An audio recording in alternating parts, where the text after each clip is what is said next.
I like not having to sit down when filming a video. This is fun. Welcome to this video. I'm going to be telling you which booktok books are worth it. I feel like I have been following booktok for quite a while now, which means that I have been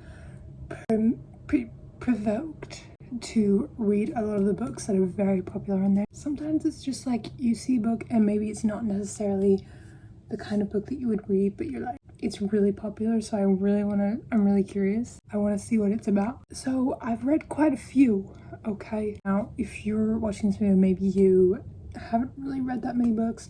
I don't know, but maybe you just want to know which books on booktok are worth it. So I'm going to be telling you. This is all opinion based, by the way, because you may enjoy a book and I may not. So, A Court of Thorns and Roses by Sarah J. Maas. This book is probably the most popular book on all of booktok, especially the rest of the series as well. I have now read the rest of the series. I read the last one recently, so I feel like I'm kind of in the position to tell you whether this book series is good enough. I gotta be honest, I enjoy the world building of this book. I enjoy the magic. It feels very magical. I don't necessarily enjoy the writing and the plot.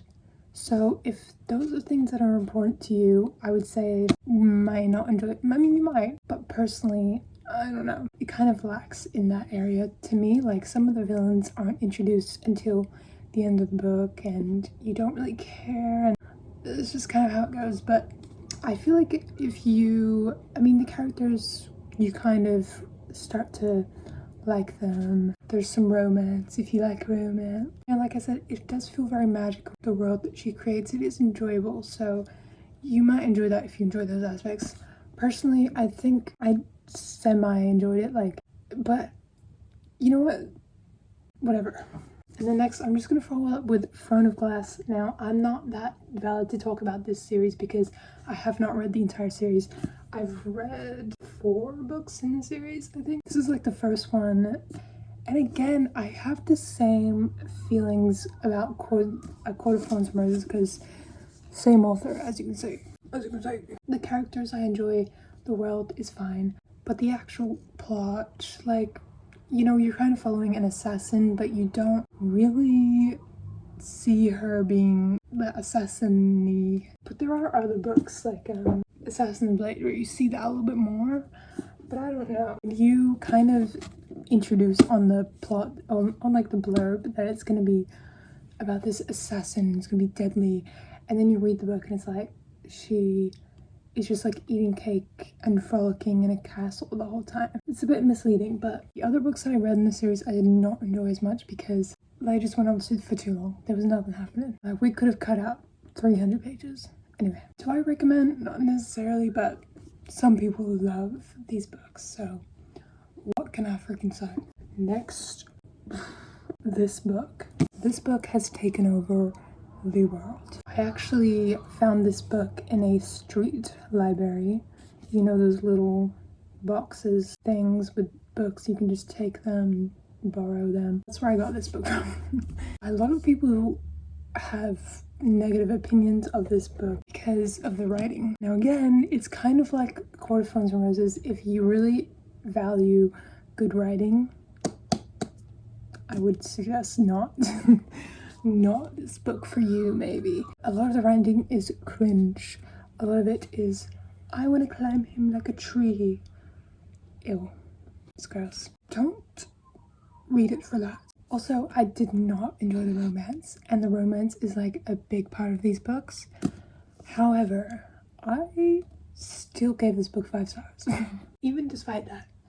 Only because I actually loved the Dragon Academy kind of vibe in the world that was in my head. The plot in this book is pretty good. The rest of the books the plot gets a little bit,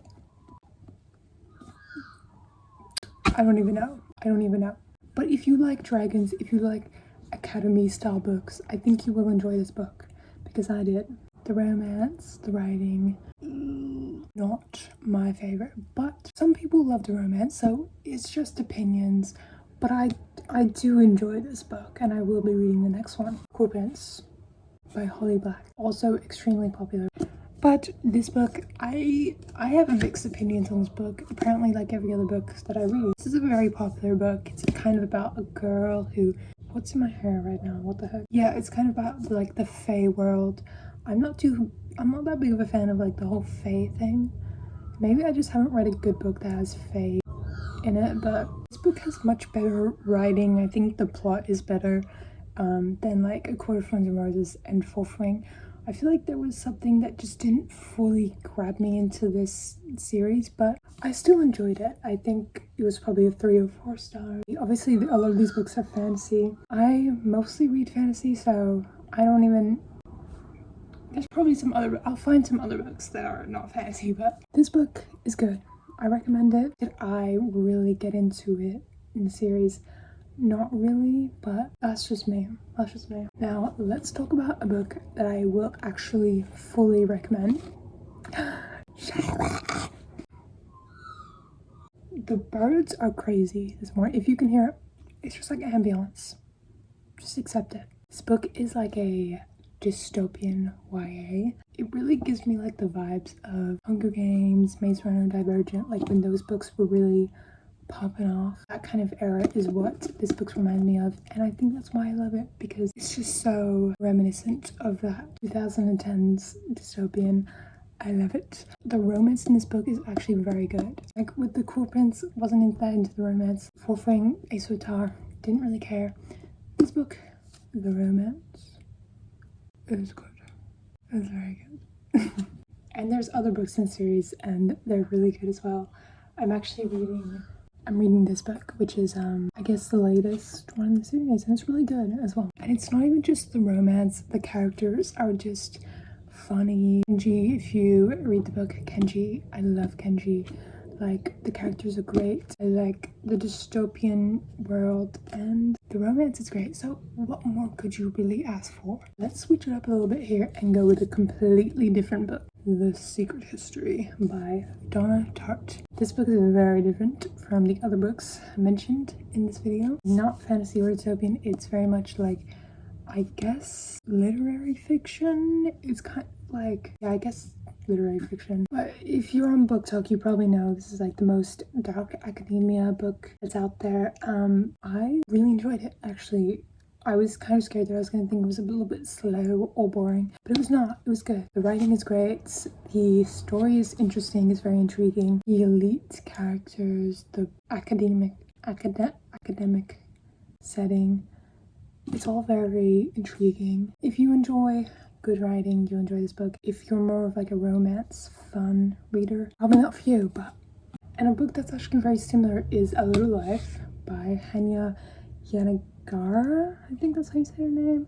I'm terrible at pronouncing names, don't blame me. But this book is known for being a very sad, depressing book. A lot of people don't like it because they think it's a little bit too... It gets a little bit too sad, for them, I guess. Like, there's not much hope or happiness. And a lot of people don't like it when straight women write sad male gay characters, which I understand, but I think anyone can be sad. I think anyone can have trauma. So I'm happy to read about anyone who is sad, whether they're gay, straight, male, woman. I'm happy to read about it. This book actually didn't make me cry. I think a lot of people cry while reading this book.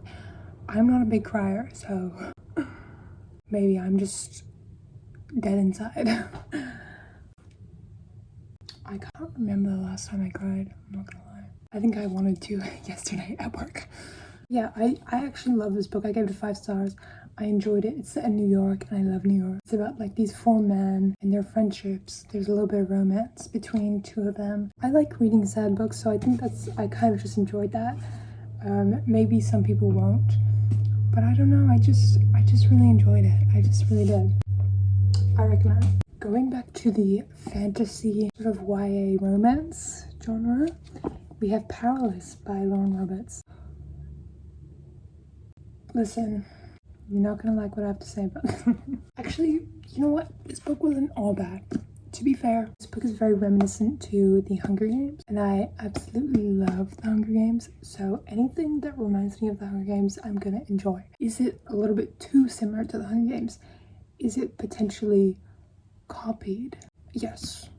Yes. But we you know, I read fan fiction, so it's not gonna bother me. However, yeah, I do feel like people say this book kind of copies Hunger Games and Red Queen. I do agree. I have read Red Queen. I definitely recommend Red Queen as well. Great book. This book, yeah, it's not exactly unique. It's not exactly creative, but I kind of enjoyed that the romance wasn't like super spicy, and I enjoyed that it reminded me of The Hunger Games. The second and third book, don't even waste your time. Listen, if you just kind of want like a little bit of a Hunger Games fun time, try read it. It's not that well written. We know this. Don't even bother reading the second and third book. They're just not good. That's all I have to say. Now, for the last... Sorry, I love that I'm standing up right now. I normally film when I'm sitting down. I'm free. But for the last book, we're gonna go with A Good Girl's Guide to Murder. Again, very different from the other ones. This one's kind of like YA murder mystery. Great book. I'm not gonna lie. There's a TV show adapted from this book. Don't waste your time. I think the TV show wasn't that bad. It just wasn't exactly how I pictured the book to be. This book is great. This book is great. It's just like, I'm not really that into like murder mystery, but this book is very fun. It makes you interested in knowing what's gonna happen at the end. Yeah, the rest of the series is actually great as well, which is, you know, I feel like a murder mystery series is quite unique, maybe not, but I've never really read like a murder mystery that has like a sequel and a trilogy, but I really enjoyed those books as well, especially the third one. I remember it gets crazy. I just remember Pip, I was always agreeing with Pip, which is rare. She's the main character. So many times she was like thinking something, I was like, I'm thinking the exact same thing. I was like, we're so aligned. So I love you, Pip. Also, really cute romance. I love you, Ravi. His guy's name, I can't remember. I read it so long ago. So that's gonna be it. Maybe I'll do a part 2. I have some more books on my bookshelf that are waiting to be addressed. Again, just my opinion. You may read these books and enjoy them way more than I have, or not enjoy them at all. But that's kind of my opinion, you know? That's just how it is. But yeah, maybe we'll do a part 2. Would I trust BookTok to recommend me books? Yes, I think I would. Because there are some bad recommendations out there for sure, but there are some good ones. I feel like if you just stick to what you know you like, you will probably find a recommendation that you will like. Bye!